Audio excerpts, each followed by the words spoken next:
Tá, então, sobre os rumos da guerra na Ucrânia, eu e o nosso editor de internacional, Renan de Souza, conversamos agora com a coordenadora do curso de Relações Internacionais da FAP, Fernanda Manhota. Fernanda, boa noite. Boa noite, Renan, também. A gente acompanhou Glória, recentemente... boa noite. Boa noite. A gente acompanhou recentemente mais um bombardeio russo próximo ali à fronteira da Ucrânia com a Polônia. Dessa vez, perto de um aeroporto de Lviv, a 70 quilômetros mais ou menos ali da fronteira. Um local estratégico nessa guerra, pelo acolhimento de 200 mil pessoas que estão fugindo do confronto e também pelo treinamento militar de ucranianos. Eu queria saber quais são os riscos da Rússia chegar tão perto ali da Polônia e de avançar ainda mais em direção ao país da OTAN. Oi, Glória, boa noite. Muito obrigada a todos pelo convite. Sempre uma alegria estar com vocês aqui na CNN Brasil. E olha, de fato, esse tipo de circunstância chama a atenção de todos, porque ao longo da história, e particularmente da história das grandes guerras, acabou acontecendo em mais de uma ocasião que incidentes, às vezes situações inesperadas, culminaram numa escalada descontrolada de conflito. Então, não seria inédito que um acidente, que um episódio de sabotagem ou até mesmo um mal-entendido pudesse envolver outros atores nesse conflito. Portanto, faz todo sentido que nós olhemos sempre com atenção para isso, até lembrando que a Polônia não só seria um novo país envolvido, mas um país membro da OTAN, o que envolveria toda a Europa Ocidental e os Estados Unidos na guerra. Agora, por outro lado, não me parece ser, do ponto de vista racional, esse o interesse da Rússia. A Rússia tem deixado muito claro, isso em discurso e também em ações, que pretende manter a Ucrânia como campo de batalha central. E é ali, em todo o território ucraniano, que se pretende realizar os seus interesses. A Rússia, a princípio, não tem por que expandir essa guerra para outros países e talvez não tenha interesse em fazê-lo, particularmente em direção à OTAN. Então, eu entendo que é preocupante, eu entendo que merece atenção, mas não me parece que isso seja parte de uma estratégia deliberada ou da intenção de Putin, de Moscou, em tornar essa guerra uma guerra regional mais ampla. Glória. Olá, professora Fernanda, boa noite para você e também para a Glória e para todos que acompanham o Jornal da CNN.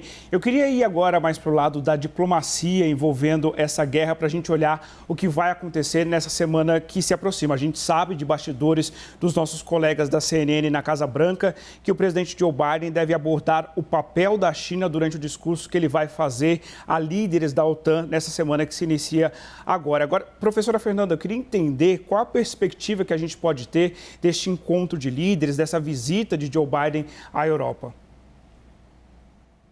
Oi, Renan, é sempre uma alegria falar contigo, ainda que sobre temas tão áridos, e realmente o tema da próxima semana certamente será em torno dessa reunião com lideranças europeias por parte do presidente Biden e também da triangulação dessas lideranças em relação a atores centrais, como é o caso da China. Eu diria que, num primeiro momento, o encontro de Biden com os europeus serve para realinhar, reafirmar o seu compromisso, a sua aliança, mas mais do que isso, para decidir pontualmente sobre o envio de mais ajuda à Ucrânia e também me parece que é uma oportunidade de delimitar melhor o que exatamente a Europa entende como uma ameaça, sobretudo a países da OTAN. Nós tivemos, ao longo da última semana, uma série de especulações sobre drones que teriam invadido o espaço aéreo de países da Europa Ocidental. Nós temos acompanhado esses ataques perto de fronteira. Então, é necessário também que os países europeus eles estabeleçam uma regra, um parâmetro comum para que eles possam articular, eventualmente, se necessário, uma resposta. Então, acho que esses são temas prioritários desse encontro. E, claro, falarão sobre atores considerados centrais na triangulação, como eu dizia antes, desse conflito. Desde que a Angela Merkel saiu do poder alemão, a Europa está um pouco órfã de uma mediadora, de um mediador. A Angela Merkel fez esse trabalho por muito tempo e hoje não há nenhum líder entendido como capaz de estabelecer esse mesmo tipo de papel. Muita gente aposta em Israel, em Turquia, como possíveis atores nesse conflito, mas me parece que, no final do dia, tudo é sobre a China. E o papel da China, Renan, que você pergunta, é muito, muito importante. A gente está falando de um país que tem acenado para os russos em algumas circunstâncias, então emitiu declaração conjunta há alguns meses apoiando a democracia russa, por exemplo. Nós sabemos que a relação comercial ela é importante também, a compra de armas, inclusive dos chineses, por parte dos russos e assim vai, mas ao mesmo tempo, esse é um momento muito específico da política externa chinesa e da política doméstica chinesa. Existem interesses divergentes entre China e Rússia, e se vocês acharem pertinente, a gente pode aprofundar um pouco o porquê que eu, particularmente, tenho sido muito cética, não acredito no envolvimento chinês como muita gente tem suscitado. Acho que se os russos dependem da China e esperam esse envolvimento, eles vão se frustrar, viu, Renan? É isso, professor. Inclusive, o presidente da China, Xi Jinping, falou com o presidente dos Estados Unidos, Joe Biden, nessa sexta-feira, mas é isso que a gente vê, né? A gente vê que a China, apesar dessas conversas, ela não tomou um posicionamento claro sobre o conflito. Então, quais são os motivos do governo chinês de se manter nessa estratégia? Olha, Glória, há muito tempo o governo chinês tem estabelecido a sua política externa a partir de uma narrativa de não confrontação com o Ocidente. Alguns até falam em coexistência pacífica. Não significa que a China, eventualmente, não discorde, inclusive antagonize os Estados Unidos principalmente, isso acontece com frequência, mas não é do interesse da China ser vista como uma grande ameaça internacional. A China, ela pauta a sua ação internacional, principalmente tentando manter a estabilidade regional, a estabilidade doméstica e, claro, a estabilidade no sistema como um todo. A gente está falando de um ano muito importante para a China, viu, Glória? Primeiro porque eles estão nesse processo de retomada pós-pandemia. Além disso, é também um momento de reconstrução da economia chinesa.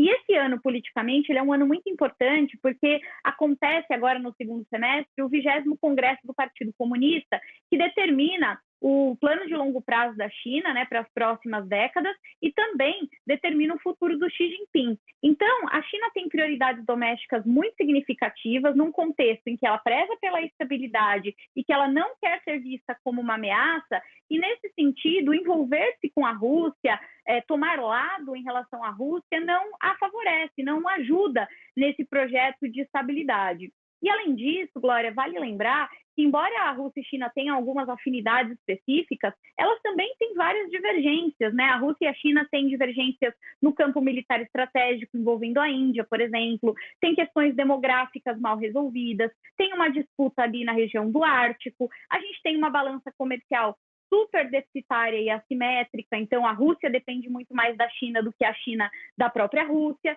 e uma série de outras coisas, o que faz com que a gente sempre lembre que os países, como a gente já cansou de falar aqui no CNN, eles não têm amigos, eles têm interesses. Então a China, ela apoia a Rússia até o momento em que lhe é conveniente para antagonizar os Estados Unidos, inclusive, mas não me parece que há razões suficientes para que ela avance mais e se comprometa além da conta, Glória. Professora Fernanda Manhota, é sempre uma aula te ouvir. Eu e Renan certamente ficaríamos aqui muito mais tempo, mas a gente tem o tempo do jornal. Te agradeço muito, Renan, obrigada. Agradeço muito sua presença aqui também no Jornal da CNN. Professora, boa noite.